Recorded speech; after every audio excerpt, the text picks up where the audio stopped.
My name is John Cullen, and I want to tell you a story. It's a story about a scandal, broken relationships, gossip, rumors, money, corporate rivalry, and curling. It's the story of Broomgate, how a single broom, yes, a broom, turned friends into foes and almost killed the 500-year-old sport of curling. It was a year I'd like to forget. Broomgate, available now. Frequency Podcast Network. Stories that matter, podcasts that resonate. Hey, this is Joe Fish. I'm the lead producer. More energy. Okay. Hey, this is Joe Fish, the lead producer of The Big Story. We're here once again with a listener feedback episode. It's been a while. It's been a while, and it was feeling like the can was just overflowing with good, thoughtful, positive, and negative feedback, and it just felt like this holiday Monday would be an appropriate time to drop another episode. And meandering feedback. And Don't forget the meandering We love the ones. meandering feedback. But we won't read it. We won't read much of that, no. Jordan, how you doing? I'm doing great. It's been a nice few months for The Big Story, a nice couple months. I can't remember the last time we did one of these, but we did a bunch of stuff. We got a bunch of feedback, and we figured we should address some of it, talk to you, and mostly a couple people sent us things, which was really nice, and I wanted to thank them. Yeah, 100%. It's been a cool few months. There's been some, I would say, milestones for The Big Story. Maybe most notably, we sat down with Prime Minister Justin Trudeau on site at a Honda plant in Alliston, Ontario. My first time meeting a Prime Minister, my first time being inside of a Honda plant? Inside of a car factory. Which it was honestly super cool in there. Super cool, I will say. Very cool. Jordan, what was that like? I just want to pick your brain. Your first time meeting a head of state? Yeah. What was it like sitting down with, the big cheese? He's affable, yet tricksy. I will say it that way. What do you mean by tricksy? Well, he's a politician, and he wants to talk about what he wants to talk about. And that day, he very much wanted to talk about the amazing electric vehicle announcement that Honda had just made and how great it was, how great we're doing on climate. And as he would love me to repeat for you, climate policy is economic policy. And that was his big thing. So we talked about all of that. It was a great conversation. He's a very nice man. But he wants to say what he wants to say, and he's going to get his message out. And so you got to kind of wrestle with that a little bit. Right. Yeah. So that actually brings us pretty neatly to our first piece of feedback. This comes to us from Carl. I'm glad you asked this question, Carl, because I'm glad somebody asked it. I'm also glad like 40 people didn't ask it, because that would have been awful. Yeah. Carl was picking up on a specific part of the conversation we had with Prime Minister Trudeau. I'm not going to read your whole comment, Carl, but just get to the meat of it. Jordan, I enjoy your work very much. Thanks for doing a good job on the interview with the PM. You backed off on your initial comment that Canada was not meeting its climate targets after the PM objected, and you almost apologized to him. He was very smug and self-satisfied. I can't imagine you just made that up, so I am wondering why you didn't push further. I assume you had some backup? I like how you phrase that, like, I assume you had backup. That you weren't just flying by the seat of your I pants. didn't just make it up, for the record. But no, two things went on there. The first one is I slipped up, and then the second one is at some point you have to make a judgment call as to whether it's worth it to continue pursuing the line of questioning. So the question is, has Canada missed our targets, which is what I said. Technically, no, because the actual punitive targets for the Paris Agreement don't come in until later. What I was referring to, and I'm pretty sure Prime Minister Trudeau knew exactly what I was referring to, but chose not to present it that way, which is totally his right, is that we are not tracking to hit that target. We are tracking behind, and we've consistently been tracking behind where we need to be to make that target. Now, the Prime Minister's point, which we kind of chatted about afterwards, and I think he kind of got across to me, was like, that's not actually missing a target. We're still doing things every day. We still plan to hit that target with announcements like this one, et cetera, et cetera. And we kind of came to the agreement that it's like, being down 2-1 in the third period of a hockey game. You got to push, push, push, and you can come back, but yeah, you're trailing right now. However, in the middle of that conversation, picking at that is going to derail the entire interview, and you're going to get caught in semantics, kind of going back and forth and what's a target and what's not. and you only have 25 minutes with the guy. And I had a list of questions as long as my arm that I wanted to get to. And at a certain point, you got to make a call and cut betas. Do I press him on this just to keep going back and forth and maybe the interview turns a little more adversarial and technical, or do we need to keep it moving? And I think the Prime Minister appreciated that. And I also think he understood exactly what I was saying, because you can hear in his next answer when I say, well, why do I think that then? Why do Canadians feel like we're so far behind?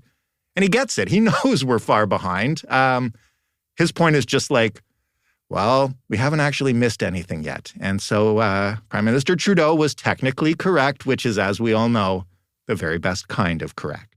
Right. Was that little exchange keeping you up at night after the fact? You know this because it's all I talked about in the car on the way after we left the plant. And for everybody to know, I then got in the car and went to the airport and went off for a mini vacation, which had actually been planned long before we got the opportunity to interview the Prime Minister. So I really just turned everything off, turned my phone off for a while. But yeah, that was the one I was thinking of. And look, the Prime Minister is obviously a special case, but that's the kind of stuff I think about after every interview when I say something. I'm like, damn, I wish I wouldn't have said it like that. It still bugs me, even if it's, just a random academic or something when I sound dumb. It's the reason that I don't listen to my own podcast as much as I should, because I can't stand hearing when I should have said something smarter or cleverer or more on topic. Right. That's kind of the curse of being a podcast host, is I guess we all slip up and make mistakes sometimes, but there's an indelible record of every single time you do it, whereas there isn't for the rest of us. So you're cross to bear, I suppose. When you're interviewing a politician, you also really can't edit the audio to make up for a misstep, you know? If you say something wrong, you say something wrong. If I'm having a friendly conversation with a journalist I've known for a number of years, and I use the wrong word or whatever, we can fix it in post, but you ain't doing that with the Prime Minister. Yeah, very good point. Okay, I want to move on from the PM interview. Let's talk about the mail. We recently did an episode about Canada Post and the potential for them to discontinue daily mail service in Canada as a sort of cost-saving measure. They've been losing money forever. We had Cormac McSweeney on the show to discuss it. It was a great episode. And then at the end of that episode, Jordan, you put out a call for snail mail. I did it on a lark. I gave out our address because I was giving out the email and the phone number, and it was just an episode about mail, so it seemed the right thing to do. Right. So we put out this call for written correspondence, and we didn't expect really to get anything in return, but lo and behold, Jordan. 1 week later, I have actual letters, well, a letter and a card. So 2 within a week. That's pretty good. Pretty good. Considering I expected nothing. I won't read you all of them, but they're so nice. And they mean, not that I don't like your emails or anything, or your voicemails, but they mean more because somebody took the time to write it down with their own hand, put it in a nice card, seal it in a nice envelope, listen to the address, write it on, put a stamp that costs more than it ever did before on the envelope, and send it to us. So this is the first one. Dear Jordan and the Big Story team, thank you for inviting snail mail feedback on your May 8th episode and for covering the topic of Canada Post's future. I joyfully maintain admittedly erratic written correspondence with some of my close friends and family. I was raised to send handwritten thank you notes and plan to raise my son to do so as well. I really value letter mail, and I hope Canada Post finds a workable solution to their troubles. Thank you for your excellent podcast. I've been enjoying it for years. Sincerely, Amy. Nice. That's so nice. Lovely. And Amy also, touched upon what's special about snail mail, which is that somebody has to make effort to do it. It costs me nothing to send Joe a Slack message or anything, but somebody has to put some work in here. True. One more. All right. Let's hear it. Very quickly, and this one has a little more substantive feedback, though it is also very complimentary, so thank you to Karen who sent this one. Dear Jordan Heath Rawlings, I'm taking you up on the challenge to send you a letter by snail mail written in my own hand. Your recent episode about coming changes to Canada Post services was informative as usual, but I feel you could have framed the story a bit more accurately. Karen goes on here. The straw man that you set up as stakes for the coming changes described a level of service most Canadians have not seen since the early 1980s.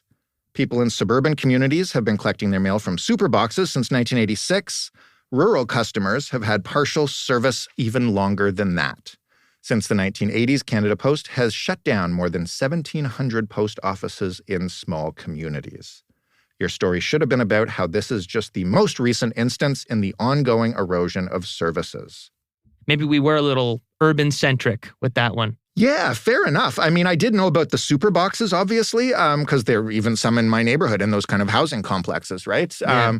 But those are still daily mail delivery. And I guess I didn't think about more rural Canadians because, and as many listeners will know, my family has a farm way out in the middle of nowhere, and they still get daily mail delivery out there. So I perhaps naively assumed that was the case in the rest of the country everywhere. So thank you, Karen, for writing into us. And really, Karen, Amy, thank you so much for taking the time and sending this stuff in. It means a lot. And the rest of you, if you've been appropriately inspired and or shamed, you can always send mail to us. We are The Big Story, care of Jordan Heath Rawlings or Joe Fish, 333 Bloor Street East, Toronto, Ontario, M4W 1G9. There you go. Yeah. Send away. All mail welcome, except for those threatening letters that are written using letters cut out of different magazines. You know what we don't have is a fax number. Oh, yeah, fax number would be good.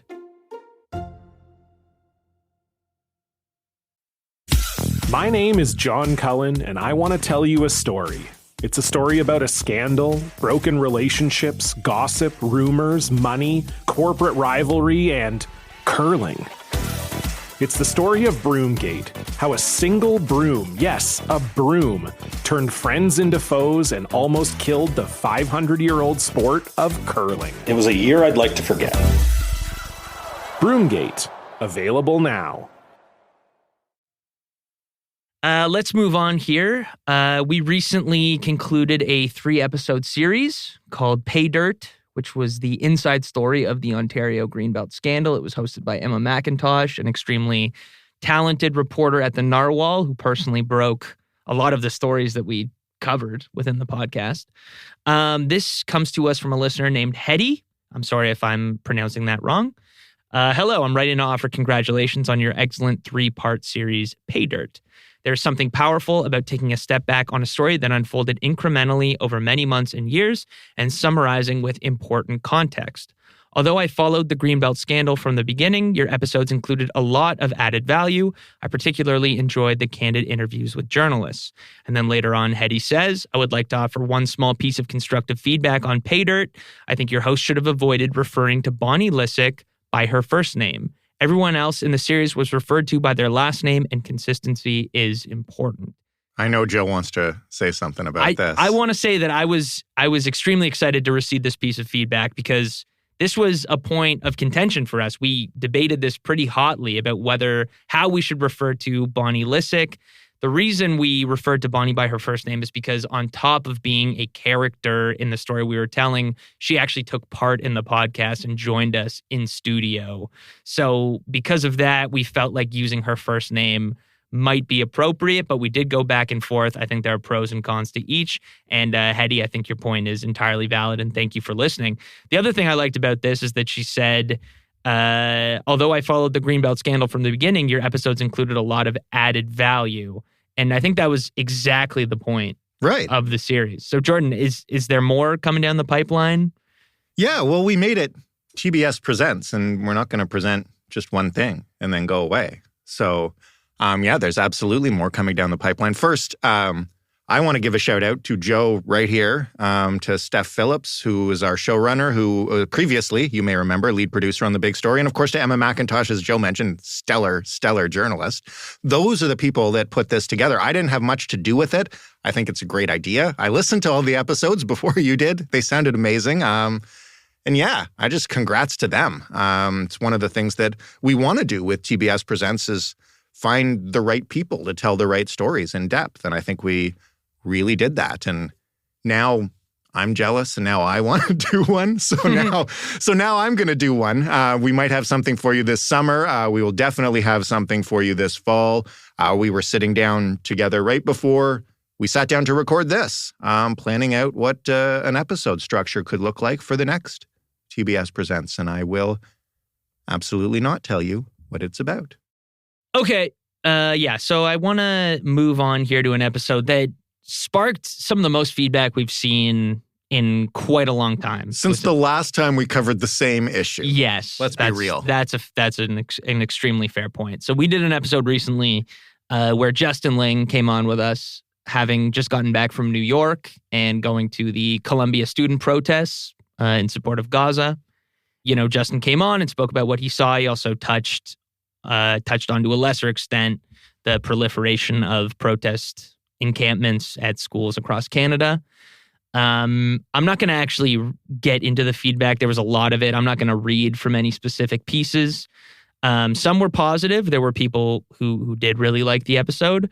But we did get feedback from a few Jewish listeners who said that they thought that Justin was being a little, I think, flippant might be the word, when he was discussing instances or alleged instances of anti-Semitism, either anti-Semitic rhetoric or anti-Semitic actions at these protests. And I think that their feedback was valid. I do hear their concerns. If I'm being 100% honest, I produced that interview and listening to Justin, maybe because I'm a Jewish person myself. I heard that flippancy too. And I did have a little bit of a similar feeling, I think, to some of the Jewish listeners. I will say I don't think that was Justin's intent in any way at all. I think Justin is a brilliant journalist. He's been on the show several times. He's always been... He covers hate and extremism. He covers hate and extremism himself, and he does so with integrity, I think. And I do think that he went on a few other podcasts to discuss the same thing. He was actually on the Canadian Jewish News podcast, and I think the hosts of that show did a good job voicing some of the concerns that we heard from our listeners to him directly. And I did feel like he had good, cogent responses to those concerns.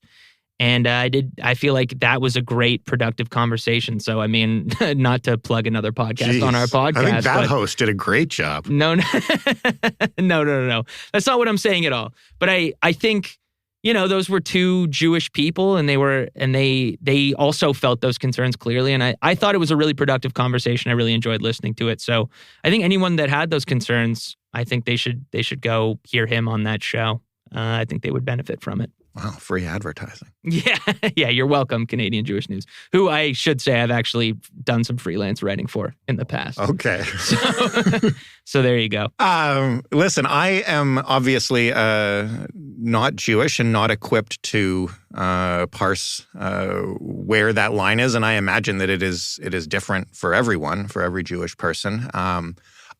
I would only say to, you know, the folks questioning our approach to that episode was that episode was not intended to be a question of whether some of the things that went down on campus were anti-Semitic. I think everybody has seen numerous examples of things going down on campus protests and at other protests that would qualify as anti-Semitic. What we were trying to get at was the coverage of these protests and the space in which student protest exists today compared to years past, right? And I think Justin did an excellent job of getting at that. And we had Justin on because, as Joe mentioned, he's an incredible journalist. He also went down to Columbia firsthand and spoke to people, which is another thing that we look for, obviously, when we book guests. And he's been on the show before, and we trust him. And I'm glad that Joe heard him elaborate on the other topic on a different show and felt good about that. But I'll just say, you know, I think what we try to do is present reports from people who are in the middle of a story and ask them questions and listen to their responses. So I won't litigate it one way or the other, but I will say to everyone who wrote in on that episode, we read every piece of feedback. We do episodes like this because of it. So we appreciate it, whether your thoughts on that episode were good, bad, or indifferent, although I will say there were not very many indifferent thoughts on that episode. Yeah. But we appreciate it. I wanted to end here because we will continue to cover stuff like that. And sometimes you're not going to agree with us or our guests. Sometimes you'll think, I asked a stupid question to a person with a lot of power. And trust me, I'll be up thinking about that all night. But we want to hear from you. And we value every letter we get, though we do value the ones people put on paper. a little bit more. So Right. if you really want us to listen to you, write it down. And that concludes our listener feedback episode. So please keep sending in that feedback by email, by mail, by phone. Just not by fax. Just not by fax. We listen to and read it all. Again, my name's Joe Fish. I'm the lead producer of The Big Story, and we're going to be back with a brand new episode. We'll talk tomorrow. Thanks again.